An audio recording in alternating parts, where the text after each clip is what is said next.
Hey guys, welcome back to Fantasy Tips. My name is Julian and this is a very exciting episode I have for you today. I've ranked my top 50 fantasy defensemen in order from 1 to 50. Before I show you the list though, please leave a like, hit the subscribe button, and hit that notification bell if you haven't already. More than 50% of you guys are not subscribed. Also, if you would like to take your support to the next level, the link to my Patreon is in the description.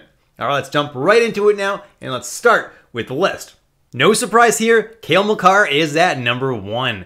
He is the best defenseman in fantasy. Despite Josi actually scoring more points than him last year, Makar still finished as the better defenseman in terms of points per game last year, mostly due to that plus minus. He's on a much better team. That's why his plus minus is a little bit higher. I expect another strong season in that stat category and another strong season overall for Cale Makar. At number 2, I have Roman Josi, and I've actually seen him ranked around number 4 in some lists, but how can you ignore that almost 100-point season he put down last year? As you can see on the board, he scored 96 goals on a pretty average team. Yes, his shooting percentage and his on-ice shooting percentage were a little bit high, so he will score quite a few less points than last season, but I fully expect him to throw down another monstrous season and compete for that Norris Trophy. Then I have Victor Hedman. He's also coming off the best season of his career, throwing down 85 points in 82 games, and it was the first time he ever played at over a point per game pace. And yeah, he had a little bit of a high shooting percentage last year, so it's safe to expect a couple less goals than last year, but there's very little reason he wouldn't be able to duplicate a season like that. Definitely like Victor Hedman, got him at number 3. Next is my Manscaped must-draft player of the video, Chris Letang. Get 20% off and free shipping with the code word FANTASYTIPS at manscaped.com. That's 20% off, guys, and free shipping at manscaped.com with my code word FANTASYTIPS. Now, if you want to get yourself nice and clean for fantasy hockey season, make sure you go and take care of that right away at manscaped.com, guys. Use my code word FANTASYTIP. So why is Chris Letang my Manscaped must-draft player of the video? Well, as usual, he's super undervalued in fantasy ADPs. He finished as the 5th best defenseman in terms of fantasy points per game last year, and his shooting percentage was actually a decent amount lower than it is usually. Chris Letang finished slightly below Ekblad in terms of points per game fantasy-wise, but he had 17 games played more than Ekblad, and I have him ranked above Ekblad this year. Compared to all the other defensemen in my top 7, he's going super late, and Pittsburgh's team hasn't really changed at all. I think Letang is primed for another really strong season, and I have him as defenseman number 4, and that's why he's my Manscaped must-draft player of the video. Then I have Aaron Ekblad, and when he was healthy, he was the 4th best defenseman in fantasy last year. This year, he should return to that top Florida power play, which just lost Huberdeau, but added Matthew Tkachuk. The reason I dropped him below Letang is because his on-ice shooting percentage was about 3% high last year, so his production should drop a little bit, but I fully expect him to have another very strong year.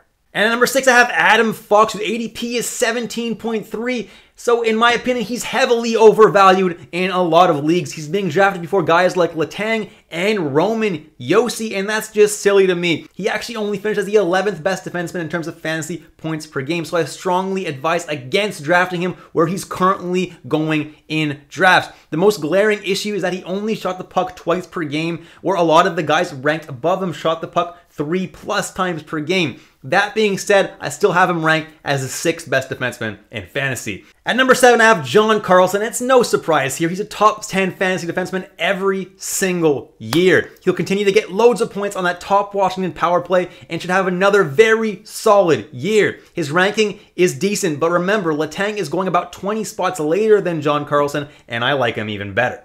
Then at number 8, I have Brent Burns, who's going at an ADP of about 100, which is absolutely crazy because I have him ranked as the 50th to 60 range best player in fantasy this year. He's primed to take that top spot on the top power play in Carolina. He's probably going to shoot the puck a lot more this year, going to get a nice amount of blocks, and is going to put up some crazy points. In Carolina, he's going to have himself a really nice season. I know he's old, but Burns is going to have himself a nice year. If you want a little bit more information on Brent Burns, check out my Carolina Hurricanes video linked right up there. Then I have Devon Taves, who finishes the 6th best fantasy defenseman last year, which was super impressive because he didn't get a whole lot of power play time, only power play 2 time. So being that good is pretty impressive. His peripherals are really good, and he's also been putting up some really good points and some solid plus-minus numbers. Devon Taves is an awesome defenseman. I dropped him a few spots though because some of his more advanced stats state that he's going to regress a tiny bit this year. Then at number 10, I have Darnell Nurse. And Darnell Nurse is not someone who puts up some crazy numbers in terms of point production, but the guy is a peripheral juggernaut. He puts up a nice amount of hits, blocks, and shots, and gives himself an awesome save floor every single night. He finished as the 10th best fantasy defenseman last year, and that's exactly where I have him this year. At that ADP at 100, him and Brent Burns are absolute steals at that range. At number 11, I have Morgan Rielly of the Toronto Maple Leafs, and he's a lock again to play on that top power play in Toronto, and you can lock him in for another 60-point season for sure. At number 12, I have Moritz Seider. I think his plus-minus will improve this year as well as his shooting percentage, both a little bit because Detroit is a better team. But he finished last year as the 18th best defenseman in terms of fantasy points per game, and it just doesn't make sense to have him any higher than this. He's going pretty early in drafts, guys, so I do recommend avoiding him at his ADP. Literally, Letang is going later, which doesn't make any sense. I definitely target Letang over Moritz Seider. Then I have Drew Doughty, who finished the 9th best defenseman in terms of fantasy points per game last year. Obviously, he missed most of the season, so would he have been able to keep that up all year? Probably not. He is a little bit older, but I do think that he's still going to be pretty solid and will be able to return his ADP's worth of value at around 79th overall.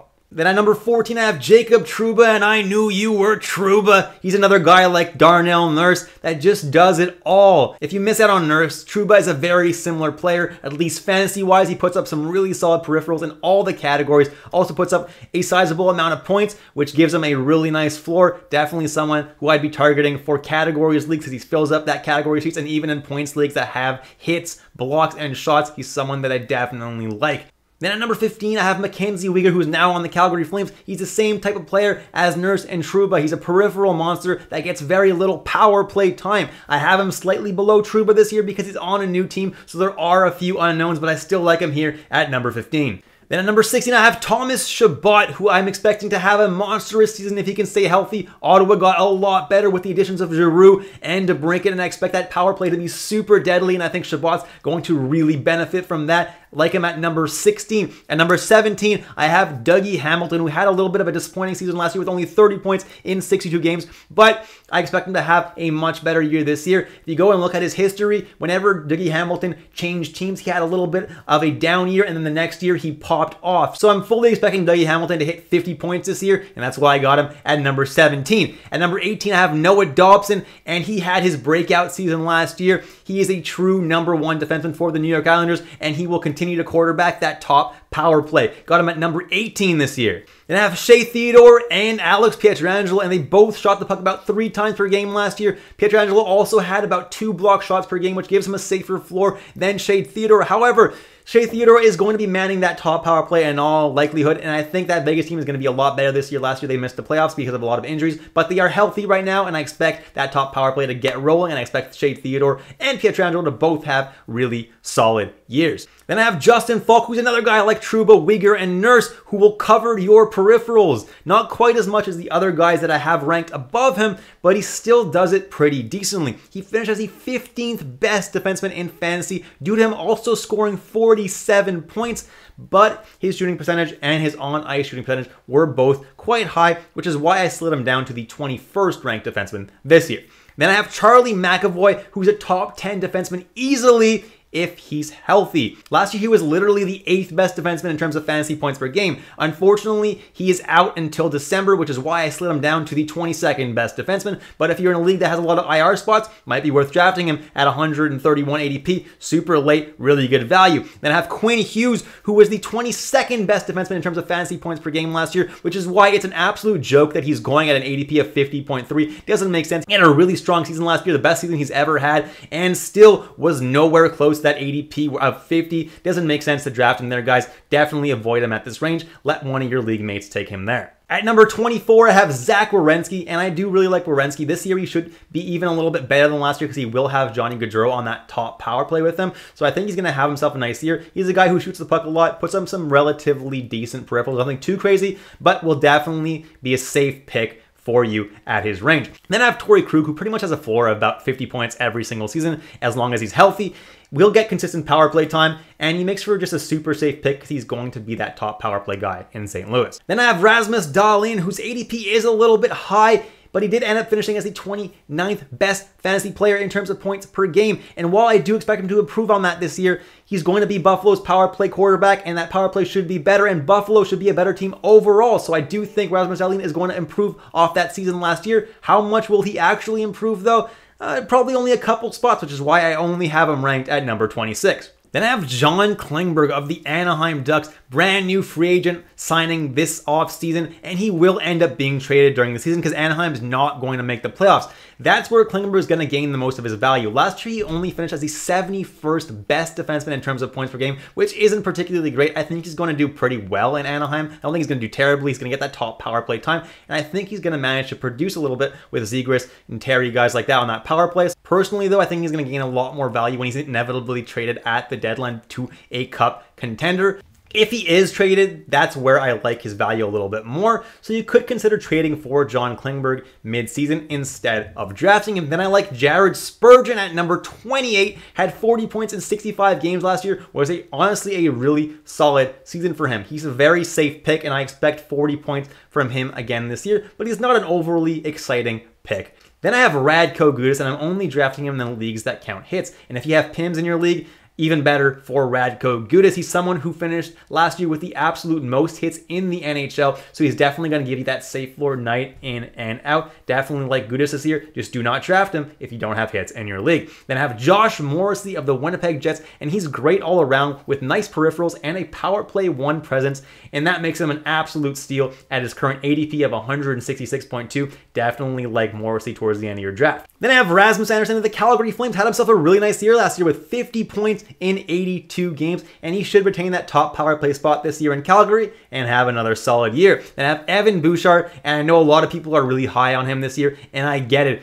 His peripherals are pretty nice on top of some pretty solid production as well. He finished as the 35th best defenseman last year with very few power play points or power play time. If he can leapfrog Tyson Barrie onto that top power play, he could put up quite an amazing year and definitely could jump a few spots up from here, but for now I'm tempering my expectations for that. Then I have Erik Karlsson and Tony DeAngelo at number 33 and 34, and they're both power play one defensemen on bad teams. I think they're both going to have pretty solid season point-wise, but don't expect very good plus-minus numbers at all. Karlsson is definitely going to be that number one defenseman in San Jose this year with Brent Burns gone. And then Miro Heiskanen, I have at number 35, and I do think he's pretty overrated defenseman, especially in fantasy. Doesn't really put up that great of peripherals, and yeah, this year he's going to get that top power play time, which would definitely help his value a little bit.